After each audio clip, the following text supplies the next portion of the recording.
안녕하세요. 네오젠 과학학원에서 고1 통합과학을 담당하고 있는 박결 강사입니다.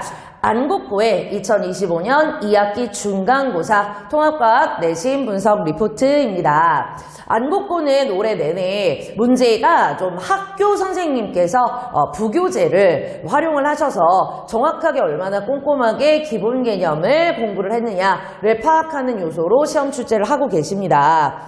어쨌든 이번 파트에서 화학 파트가 들어갔기 때문에 난이도가 생명 파트의 암기 쪽 대비 좀 높습니다. 생명 파트는 기본 암기만 좀 잘 했다면 풀 수 있는 문제들로 자주 접한 쉬운 난이도의 문제들이 거의고요.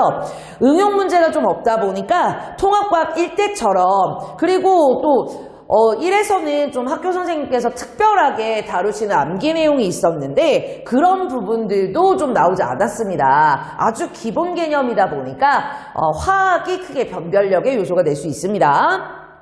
안국고는 항상 보면은 시험 문제가 타 학교랑 비교를 해봤을 때 90점대가 분명히 1등급 컷이 되어야 하는데 항상 80점대 후반까지가 1등급 컷으로 잡힌다라고 합니다. 물론 2학년에 올라가시면 조금 더 어려운 난이도가 잡히면서 등급컷이 들쑥날쑥해지기는 하지만 1학년 시험 같은 경우에는 80점대 후반 정도로 올해 난이도가 잡혔기 때문에 내년에는 조금 오르지 않을까 그렇게 예상이 됩니다.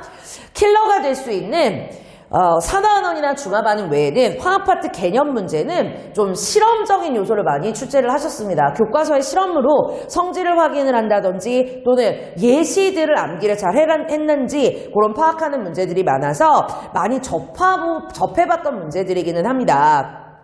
그리고 암기 파트가 그동안 이제 굉장히 지엽적으로 내신 부분들, 함정을 좀 파신 부분들이 많았는데요. 그 부분이 이제 오히려 점수를 많이 하향시키는 요소로 작용을 했었습니다. 학생들이 이제 문제집에 있는 문제들을 많이 보다가 학교 선생님께서 부교재를 변형해서 내신 문제는 조금 상충되는 개념이 있다 보니까 그쪽에서 틀리는 부분들이 많았어서 요번에 암기 쪽 파트인 생명 파트는 그냥 이제 기본 개념, 문제집들만 풀었어도 충분히 풀 수 있는 그 정도의 난이도였다라고 보여집니다. 1번부터 8번까지가 생명과학 그리고 9번에서 25번까지가 화학 파트입니다. 화학 파트의 비중이 확실히 높고 변별력을 결정지을 수 있는 문제들입니다. 4번 문항 같은 경우에 지질시대에서 히말라야 생성 이제 시기가 나오는데요. 이게 사실은 고1 통합과학 1에 나오는 판구조론 파트에서도 다루었던 내용입니다. 근데 이게 이제 지질시대 파트랑 연계가 되면서 요번에 나오는 중간고사의 지질시대 쪽에 문제들이 학교들이 거의 다 이 성질을 냈습니다. 그만큼 이제 어떤 뭐 산맥이라든지 지각변동의 큰 변화의 이제 시기라는 것을 강조하는 것이 대부분 비슷하다라고 볼 수가 있습니다. 생물계의 변화뿐만이 아니라 그래서 뭔가 이제 학생들이 화석들의 종류를 좀 많이 외우는데 그 외에도 지각변동에 의한 것도 잘 외우고 있었어야 풀 수 있었습니다. 9번 문항 같은 경우에는 지금 15계정 아직까지 이제 중3들 같은 경우에는 교육과정이 바뀌지 않았는데요. 이 고1들 같은 경우에도 15계정으로 우리가 중3 과학을 하다 보니까 지금 현재 통합과학의 화학 쪽 파트에서 화학반응에서 열출입이 들어가 있습니다. 이게 중3 때 했었던 예시까지 완벽하게 똑같은 문항들입니다. 그러다 보니까 이제 학생들이 너무 쉽게 여겨서 좀 어려운 문제들 이 중화반응이나 산화환원 반응에만 좀 치중을 하고 이쪽을 간과하다 보니까 점수를 좀 놓치는 경우가 있습니다. 그래서 반드시 꼼꼼하게 예시를 암기하고 확인해야 그래야 풀 수 있었던 문제입니다. 산화환원 문제 같은 경우에 금속의 반응성 이쪽을 가장 학생들이 어려워하는데요.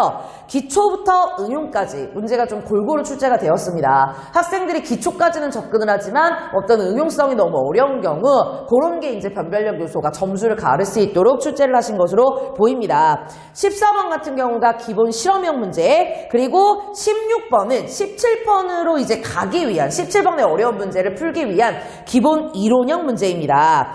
이온수 변화를 학생들이 굉장히 어려워하는데요. 금속의 반응성과 이온 전하량을 좀 유추하는 17번 문제가 안국고에서는 좀 가장 어려운 문제라고 볼 수가 있습니다.